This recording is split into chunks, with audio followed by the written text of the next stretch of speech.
Juntos, aprendamos a escuchar la voz del Señor a través del estudio de su palabra. Aprendamos a obedecer sus principios y que su verdad se establezca en nuestras vidas.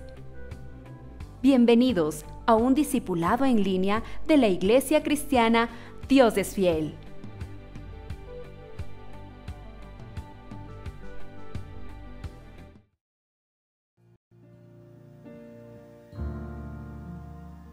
Recordaré aquella cruz donde sangró, murió Jesús, heridas que por mí sufrió, crucificado Salvador. Su cuerpo envuelto en dolor, en el sepulcro reposó, en soledad Él se quedó. Jesús Mesías, el Señor.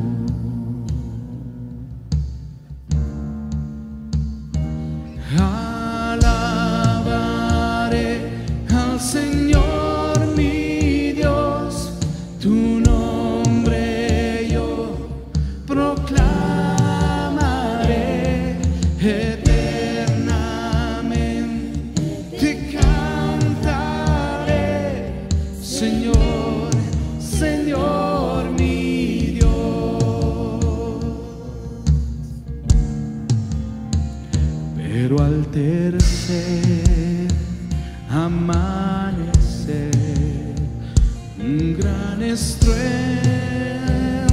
se escuchó. ¿Dónde está muerte tu aguijón? Cristo Jesús resucitó.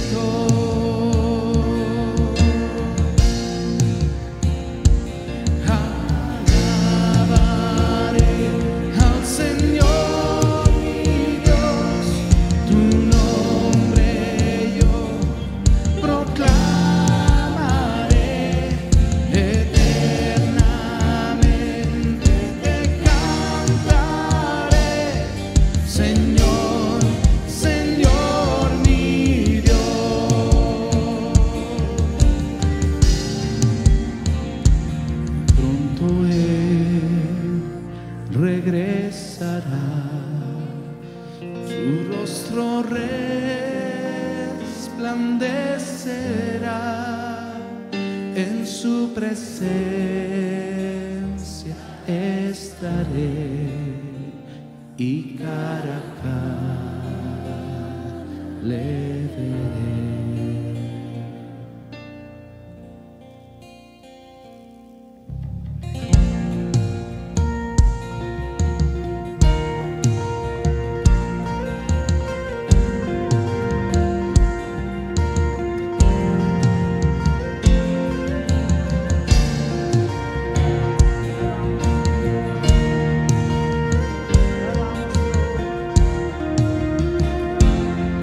Vamos a decirlo, iglesia.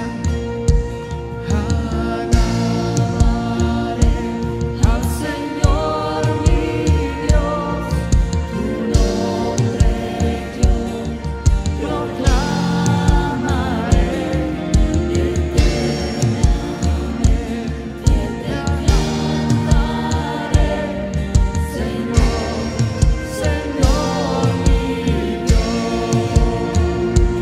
Alabaré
al tomar conciencia, Señor, de ese sacrificio precioso que tú has hecho en la cruz del Calvario, a través de ser conscientes de lo que acabamos de cantar hace un minuto, Señor, nos damos cuenta cuánto amor y cuánta bondad de tu parte, que no dudaste en entregar tu cuerpo, Señor, por amor a nosotros.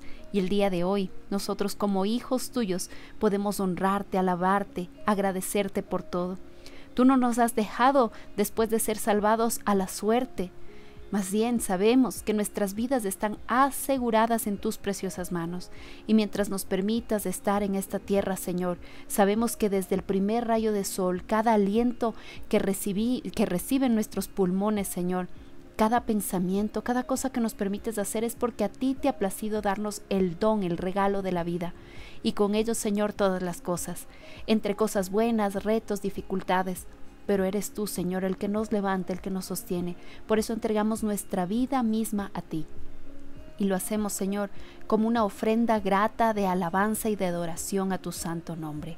En Cristo Jesús lo hemos orado. Amén y amén. Amados hermanos, antes de dar paso con la exposición de la palabra, queremos una vez más agradecerle a nuestro Señor por los siervos de nuestra congregación. Todos los ministerios están permanentemente activos, pero en esta oportunidad y temporada estamos haciendo un énfasis muy especial con el ministerio de Puntos Faro. Un ministerio, un espacio donde el Señor nos permite congregarnos semana a semana para poder estudiar de su preciosa palabra, poder reconocer sus principios, ser instruidos con otros hermanos en la fe, para poder así crecer espiritualmente. Al momento, todavía tenemos nuestras reuniones a través de la plataforma de Zoom y poco a poco, dependiendo cómo va el desarrollo de estas nuevas cepas y de las disposiciones del gobierno, estaremos nosotros anunciando si es que hay algún cambio. Mientras tanto, esta es la información que podemos nosotros entregarle y en pantalla se encuentra un número de contacto para todos aquellos que deseen ser parte de las diferentes reuniones del Ministerio de Puntos Faro. Como ustedes ven, amados hermanos, esta es una plataforma que el Señor nos da para ser capacitados y a través de ellos nosotros también podemos seguir sirviendo en otras áreas, como por ejemplo en las salidas evangelísticas que se realizan semana tras semana. Tienen un calendario de participación en donde acuden a parques, a plazas de nuestra ciudad y se acercan, como el Señor nos ha pedido, a predicar de nuestro Señor Jesucristo, a dar las buenas nuevas del Evangelio, y así hermanos de nuestra congregación comparten a otros de nuestro Salvador, de nuestro Señor Jesucristo. Así que la predicación, el ser capacitados en este ministerio para poder tener las herramientas necesarias y así poder compartir la palabra de nuestro Señor donde Él nos llame. Otra de las áreas de servicio, como ustedes saben, es el centro de detención de todos aquellos que han infringido con las señales de tránsito de nuestra ciudad y de igual manera, de manera periódica, se encuentran activos en este lugar. Y también, cómo no agradecerle a nuestro Señor por la misión que nos ha permitido realizar en Cangagua, donde a nuestro Padre Eterno le ha placido que estemos capacitando, ayudando a esta comunidad para que ellos mismos levanten su propia iglesia, su propia congregación. Nosotros como Iglesia Dios es Fiel, lo que hacemos es ayudar y dar herramientas a esta comunidad para que siervos de parte de Dios sean levantados de ahí mismo y que esta congregación o esta comunidad pueda seguir resurgiendo y creciendo según la voluntad de nuestro Señor. Así que ya lo sabe, la bendición de ser parte de del ministerio Puntos Faro es grande. Usted no solamente recibe una capacitación bíblica, sino que también la pone en práctica. Así que tome contacto con nosotros en el número que aparece en pantalla, o como usted ve también más grande la información, es el mismo número de contacto. No llame, por favor, escriba directamente a través del WhatsApp para poder entregarle toda la información. Ahora sí, disponemos nuestro corazón para recibir la enseñanza en esta noche. Oremos. Bendito Señor, una vez más nos presentamos ante ti agradeciéndote por ese sacrificio hermoso en la cruz del Calvario. Y ahora, Señor, en este mes de abril que estamos conmemorando, que estamos a pocos días, Señor, de celebrar y de recordar lo que comúnmente se conoce como la Semana Mayor, la Semana Santa, sabemos que para nosotros los cristianos todos los días debemos recordar este sacrificio hermoso, pero cuanto más aún en esta época preparamos nuestra mente y nuestro corazón, porque tenemos no solo el llamado de recibir la bendición de escuchar tu palabra, sino sobre todo el poder compartir a nuestros familiares, seres queridos y compañeros de trabajo lo que tú hiciste por la humanidad. Así que ayúdanos a entender la enseñanza del día de hoy y por favor, el día de mañana, preséntanos a alguien a quien podamos compartir lo que hoy vamos a aprender. En el nombre de Cristo Jesús hemos orado. Amén y amén.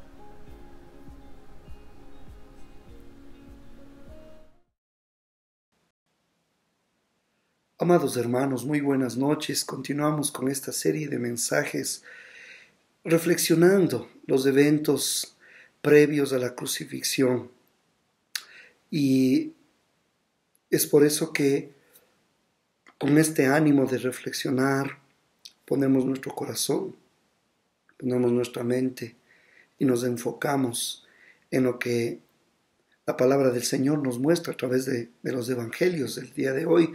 Continuamos con el evangelio de Lucas, por favor. Vamos a dar lectura desde el capítulo 22, versículo 47 al 53.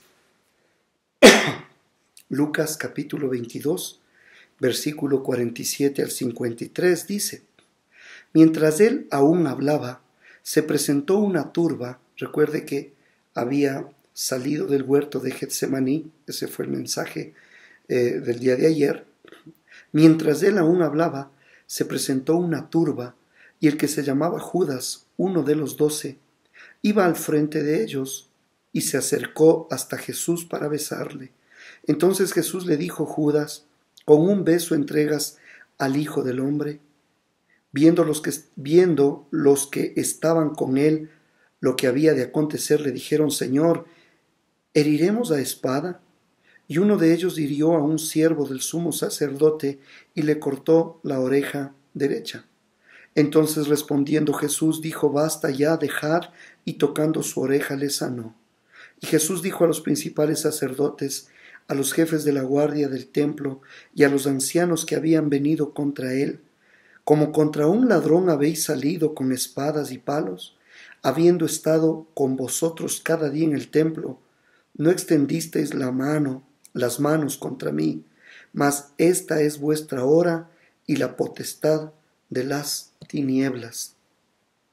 Amados, como les decía, la sección anterior del Evangelio de Lucas, usted recordará, nos describió la agonizante experiencia de la tentación al Señor Jesucristo en este lugar llamado el huerto de Getsemaní.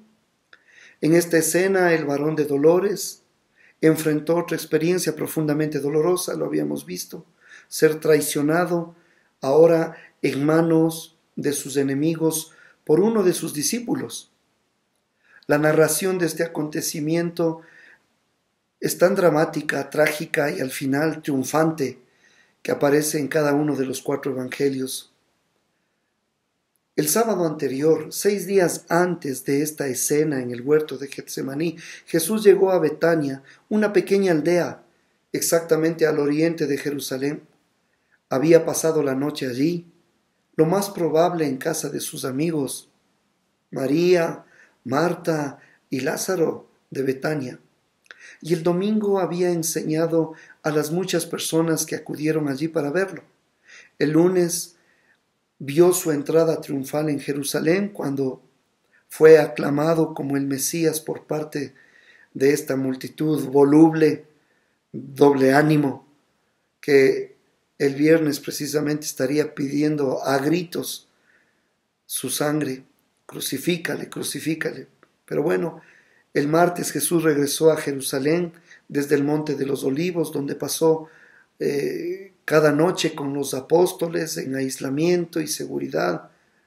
Luego atacó el corazón del judaísmo apóstata de su época, arremetiendo por segunda vez en su ministerio contra la corrupción del templo. Usted recuerda que habían hecho casa de cueva de ladrones. Así que los dirigentes religiosos volvieron a enfurecerse. Jesús pasó el resto del día enseñando a las personas que estaban en Jerusalén para la Pascua. Después de pasar la noche en el Monte de los Olivos, Jesús volvió a la ciudad el miércoles para un día final de enseñanza, así como para confrontar y condenar a los líderes religiosos. Esta es la semana de la crucifixión. Al final del día, el Señor regresó de nuevo al Monte de los Olivos con los discípulos, donde los instruyó sobre elementos del prolongado intervalo entre su primera y su segunda venida. El jueves fue un día privado que pasó con los discípulos y que culminó con la celebración oficial de la Pascua y la conmemoración inaugural de la Cena del Señor. Usted recuerda, también enseñó a los discípulos por última vez antes de su muerte e hizo una oración que refleja el papel de Jesús como sumo sacerdote de los creyentes. Eso lo vemos en Juan 17, todo el capítulo. Ahora, después de haber desenmascarado a Judas, ahora totalmente bajo el dominio de Satanás, Judas, como el traidor, el Señor lo despidió. Judas salió entonces a fin de hacer los preparativos finales con los líderes religiosos para arrestar al Señor. Tarde ya en la noche del jueves o poco antes de la medianoche de la madrugada del viernes, Jesús y los 11 discípulos restantes salieron del aposento alto y fueron al huerto de Getsemaní. Estoy haciendo un recuento para que nos podamos ubicar. El Señor dejó a 8 de ellos en la entrada y llevó consigo un poco más adentro a Pedro, a Jacobo y a Juan. Entonces se separó a una corta distancia de ellos y oró solo, agonizando en oración. Cristo triunfó sobre el diablo, cuyos esfuerzos por tentarlo para que evitara la cruz fallaron. Volviendo hasta donde estaban los apóstoles, Jesús no los encontró orando, como varias veces les había amonestado que hicieran. Los encontró durmiendo. Cuando los reprendía por última vez, la multitud llegó para arrestarlo. Ahora, la mejor manera de analizar la escena que vamos a examinar es considerar los personajes implicados. Presenciamos primero la llegada de la multitud, luego el beso del traidor, luego la reprensión a los discípulos y por último el triunfo del Salvador. Consideremos la primera, la llegada de la multitud. La primera parte del versículo 47, recuerde que estamos en Lucas capítulo 22, versículo 47. La primera parte del versículo 47 dice: mientras él aún hablaba, se presentó una turba, y el que se llamaba Judas, uno de los 12, iba al frente de ellos.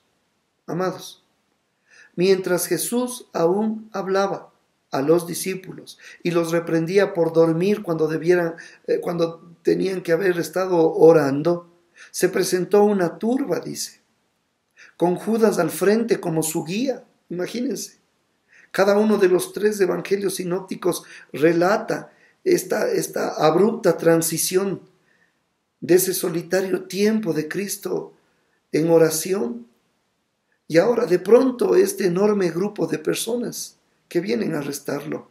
A la cabeza de la muchedumbre estaba el que se llamaba Judas. Este fue identificado además como uno de los 12. Usted lo leyó, por favor, una vez más, considere. Versículo 47. Lucas 22, 47. Mientras él aún hablaba, se presentó una turba, y el que se llamaba Judas, uno de los 12, iba al frente de ellos. Uno de los 12 apóstoles que había estado con Jesús durante los 3 años de su ministerio. Judas había oído a diario las enseñanzas de Cristo y había presenciado sus milagros. Judas tuvo, al igual que los demás apóstoles, el mismo privilegio, el mismo honor y la invaluable oportunidad de caminar nada más y nada menos que con el Hijo de Dios encarnado. Judas no era un extraño, sino un allegado. Amados, si existe una palabra más fea y desagradable que traidor, es el propio sinónimo de este nombre, Judas. Tú dices Judas y relacionas a traidor. Judas el traidor. Amados, consideremos por favor lo que nos dice esta porción de la palabra, que Judas, después de haber sido desenmascarado, porque recuerdas que el Señor ahí al participar de la cena de la Pascua le dijo: ¿soy yo maestro? Y el Señor le dijo: tú lo has dicho. Juan registra cómo lo despide. Cuando él pues hubo tomado el bocado, luego salió y era ya de noche, dice la palabra. Así que el Señor lo desenmascara, le despide como traidor que es. Judas acude directamente a los dirigentes religiosos judíos. Ya había hecho su trato con ellos y ahora estaba listo para consumarlo nada más. Él sabía que Jesús y los 11 discípulos restantes irían a Getsemaní cuando salieran del aposento alto. Ese dato él lo conocía. Judas estaba ansioso por sacar ventaja de la oscuridad y del aislamiento de Jesús en relación con las multitudes, para arrestarlo allí, para que no haya aquellas multitudes que lo estaban siguiendo, no pudieran hacer absolutamente nada. Simplemente era el Señor y sus discípulos. Así que Judas sintió una sensación de urgencia, porque había detalles que se debían atender antes de poder arrestar a Jesús. En medio de la noche, Judas Iscariote, el traidor, tenía que encontrar a algunos de los dirigentes religiosos para que reunieran a los demás. Recuerde que era una turba, una multitud. Después era necesario no solamente reunir a toda esta gente, era necesario convencer al comandante de la guarnición romana en la fortaleza Antonia que Jesús era un insurrecto, que representaba una amenaza para Roma, el imperio. Ya que Pilato estaba en Jerusalén en esa época, es probable que el comandante le hubiera pedido permiso para proveer las tropas de los dirigentes judíos que ellos requerían.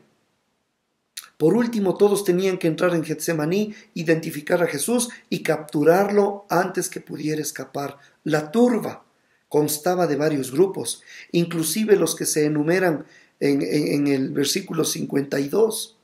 Y Jesús dijo a los principales sacerdotes, a los jefes de la guardia del templo, a los ancianos que habían venido contra él: ¿cómo contra un ladrón habéis salido con espadas y palos? Mire, aquí dice los sumos sacerdotes que dirigían las empresas del templo,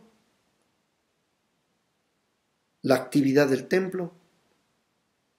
Los sumos sacerdotes, los oficiales del templo, o sea, la fuerza policial del lugar, los ancianos, o sea, miembros del concilio, los escribas y un destacamento de tropas romanas que estaban estacionadas ahí en Jerusalén. Así que es poco probable que hubiera enviado a toda la unidad, o sea, a 600 o 1000 hombres. Es poco probable, ya que eso habría dejado a la ciudad desprotegida, pero fue un buen número. Sin embargo, fueron los suficientes. Fue suficientes tropas. Fueron enviadas para justificar que las acompañara su oficial al mando.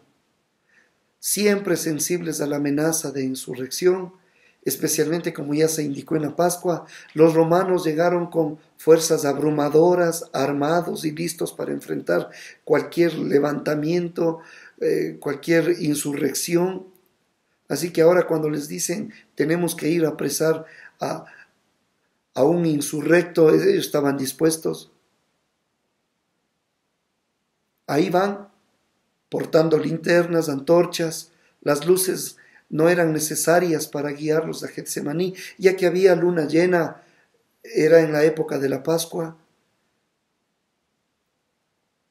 Tal vez ellos intuían o creerían que Jesús iba a huir y que tendrían que buscarlo en la oscuridad, por eso llevaban antorchas. La turba llegó preparada para arrestar al Señor como si fuera un peligroso criminal, como si fuera un delincuente, un peligroso insurrecto, como si lo fue Barrabás. Así que el arresto de Jesús, amados, da a conocer varias características acerca de la multitud. En primer lugar, la multitud fue injusta.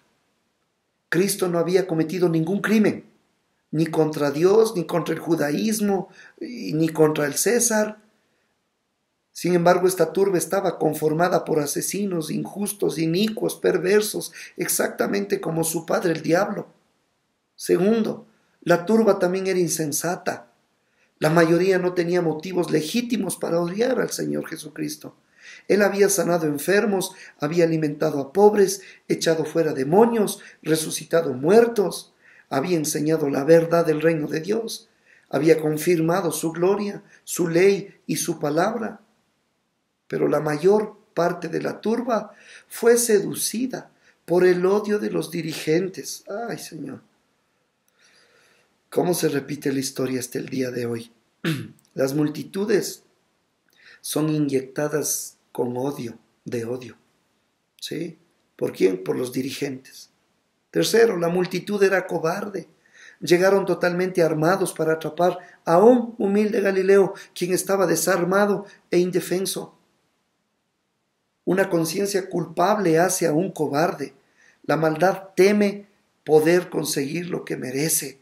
Por último, la turba era blasfema. No tenían ningún respeto por el Hijo de Dios. No tenían ningún respeto por el Rey de Reyes y Señor de Señores, sino que intentaban poner sus manos asesinas sobre el Santo Señor de la Gloria. El mundo perverso aún trata a Jesús de manera tan injusta, insensata, cobarde y blasfema como lo hizo la turba en aquella noche en el huerto de Getsemaní. Considera por favor el beso del traidor. Dice el versículo 47, la segunda parte, y 48, dice: y se acercó hasta Jesús para besarle. Se acercó hasta Jesús para besarle. Entonces Jesús le dijo: Judas, ¿con un beso entregas al Hijo del Hombre? Dejemos la turba a un lado, concentrémonos en el beso del traidor. Amados, como ya se indicó antes, por la época en la que se celebraba la Pascua, había luna llena. Jesús estaba rodeado de sus discípulos, de sus hombres. Y tal vez Judas pudo haber temido que uno de ellos fingiera ser Jesús, mientras los demás los llevaran a un lugar seguro. Por consiguiente, él les había dado señal diciendo: al que yo besare, ese es. A él prendedle, llevadle con seguridad. Así que al llegar a Getsemaní, se acercó hasta Jesús. ¿Para qué? Para besarle. Mire la hipocresía del traidor. La hipocresía del traidor. Tan descaradamente confiado estaba Judas en su hipocresía que creyó que nadie sospecharía de él como traidor. Era como dar la clave, la contraseña. Esta es la señal, esta es la contraseña: al que yo besare. Amados, de las distintas formas en que Judas pudo haber actuado, por ejemplo, pudo haber besado los pies, el dorso de la mano, la palma de la mano, el borde de la túnica. Judas eligió abrazar a Jesús y besarle en la mejilla, caso normalmente reservado para aquellos con quienes se tenía una estrecha amistad. Podía haberle besado la mano, pero no, besó en la mejilla. Esto para el judío era una muestra de una genuina amistad. Mire, no pudo haber habido una manera más despreciable de señalar al Señor que fingiendo ser hipócrita y traidoramente un compañero devoto y leal de Jesús al expresar la más íntima señal de afecto, amados. Por supuesto, Jesús conocía el corazón inicuo y todos los detalles del malvado plan de Judas. Claro que conocía el Señor. Sin embargo, después de su cínico saludo, «Salve, maestro», antes que pudiera besarlo, Jesús le dijo: «Judas, ¿con un beso entregas al Hijo del Hombre?». Cualquiera hubiese reaccionado. Sin embargo, Judas Iscariote, sin inmutarse, el traidor lo abrazó y lo besó con afecto y fervor, cumpliendo así su señal. Y Jesús, de manera sorprendente, aceptó el beso y se sometió a la vergüenza de la traición de Judas, diciéndole: «Amigo, compañero, ¿a qué vienes?». Entonces se acercaron y echaron mano a Jesús y le prendieron. Este dato usted lo encuentra en Mateo capítulo 26, versículo 50. Mateo 26, 50. Y Jesús le dijo: «Amigo». ¡Qué corazón del Señor! Amigo, no es que no sabía que era el traidor. Y luego le dice: «¿A qué vienes?». No es que no sabía. Entonces se acercaron y echaron mano a Jesús y le prendieron. Hemos visto la turba, hemos visto al traidor, Judas Iscariote. Ahora consideremos la reprensión que hace el Señor a los discípulos. Por favor, lea conmigo versículo 49 al 51. Dice, versículo 49 al 51. Dice: «Viendo los que estaban con él lo que había de acontecer, le dijeron: Señor, ¿heriremos a espada?». Y uno de ellos hirió a un siervo del sumo sacerdote y le cortó la oreja derecha. Entonces respondiendo Jesús dijo: «Basta ya y dejad». Y tocando su oreja le sanó. Señor! Al menos la situación se clarificó para los que estaban con Jesús, es decir, los 11 apóstoles. Ellos vieron la enorme turba, muchos de ellos armados, con Judas a la cabeza, y se dieron cuenta de lo que había de acontecer. Los apóstoles, sin duda, recordando la afirmación de Cristo: «El que no tiene espada, venda su capa y compre una». Tal vez dijeron: «Esta es la oportunidad, heriremos a espada». Así que ellos también acababan de presenciar otra increíble demostración del poder divino de Cristo. Cuando la turba llegó, Jesús tranquilamente fue a recibirla. Valientemente fue a recibirla. Les preguntó: «¿A quién están buscando?». Es decir, ¿a quién tienen ustedes órdenes de arrestar? Y ellos contestaron: «A Jesús Nazareno». El Señor respondió usando el nombre divino: «Yo soy», lo cual provocó que toda la muchedumbre cayera a tierra. Eso lo vemos nosotros registrado en el Evangelio de Juan. Ahora, después que se levantaron, Jesús les volvió a preguntar: «¿A quién buscáis?», haciéndoles afirmar que solo tenían autoridad para arrestarlo a él, no al resto de los discípulos. Entonces exigió que dejaran ir a los apóstoles, para que se cumpliera, hermanos queridos, aquello que había dicho: «De los que me diste no perdí ninguno». Déjelos ir. El Señor sabía que ser arrestado resultaría ser demasiado para la fe de ellos y los protegió. Déjelos ir.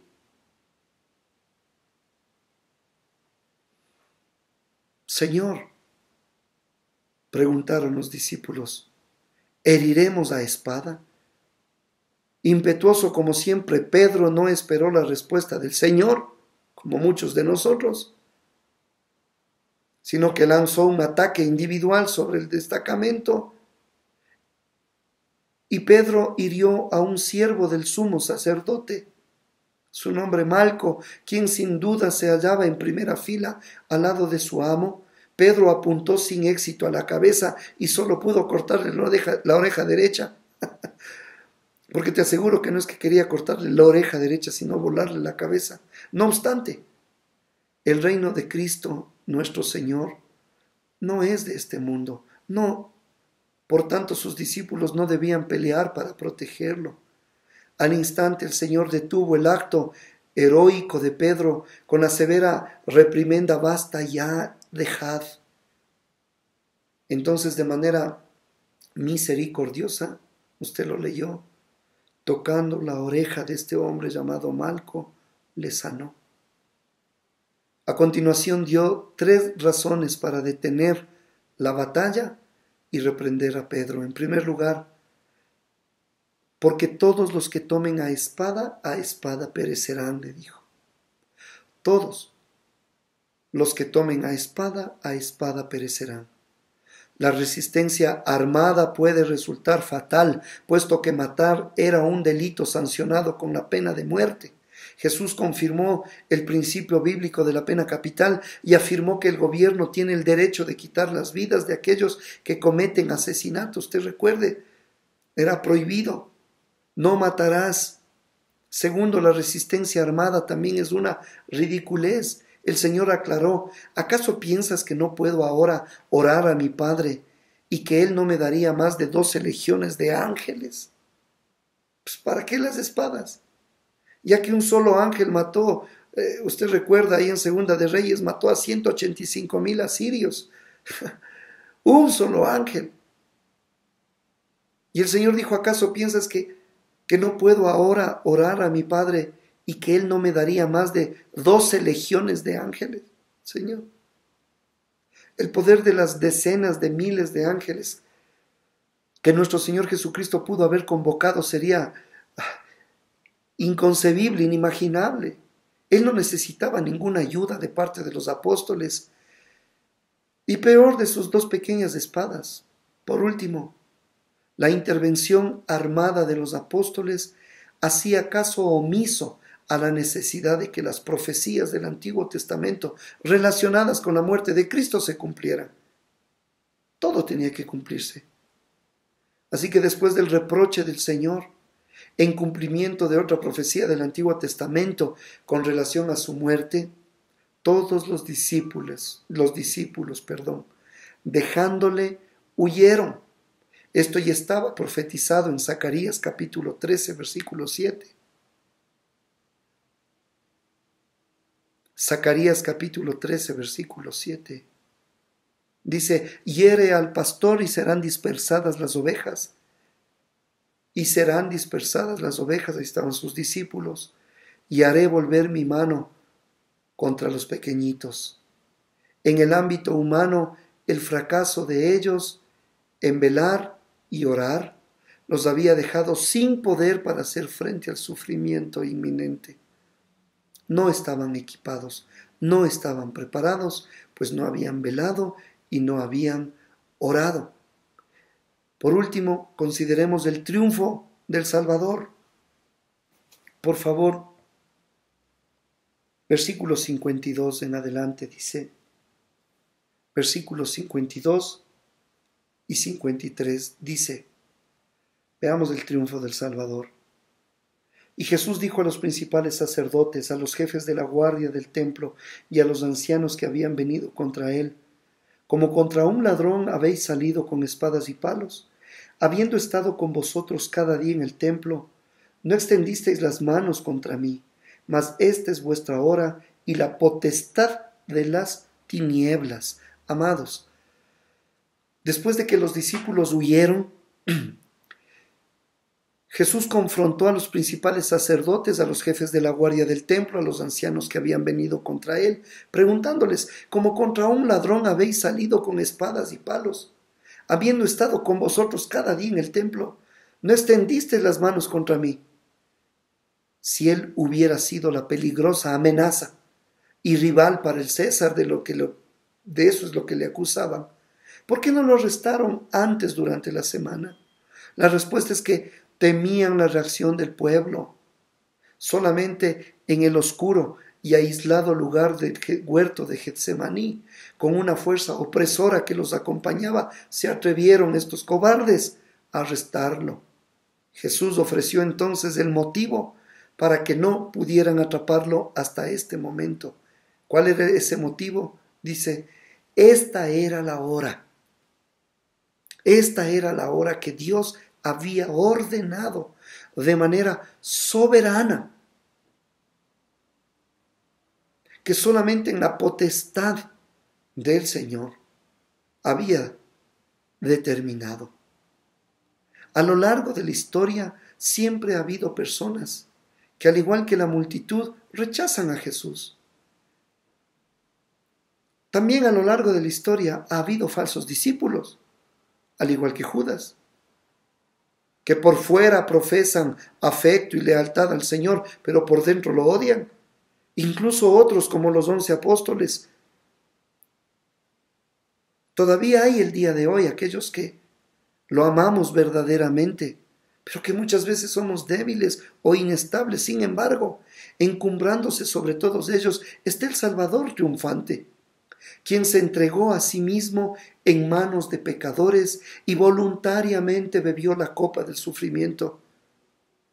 Voluntariamente bebió la copa del sufrimiento y llevó la carga del pecado que el Padre le había entregado para que nosotros, pecadores, pudiéramos ser redimidos. Señor, gracias por habernos mostrado humildad y a la vez valentía. Gracias, Señor, porque tú fuiste voluntariamente a la cruz. Señor, seguimos reflexionando en estas noches acerca de la muerte, la pasión, la muerte, la resurrección. Te pedimos que nos des una sensibilidad para poder meditar en tu palabra, poder considerar nuestras vidas como están delante de ti y postrarnos en adoración y en agradecimiento. Bendigo a tu iglesia en este tiempo muy especial. Gracias por dejarnos vivir, Señor, en este año 2022 y en este tiempo. En el nombre de Jesús, tu bendición sea sobre tu pueblo. Amén. Y todos decimos amén. Dios les bendiga, amados.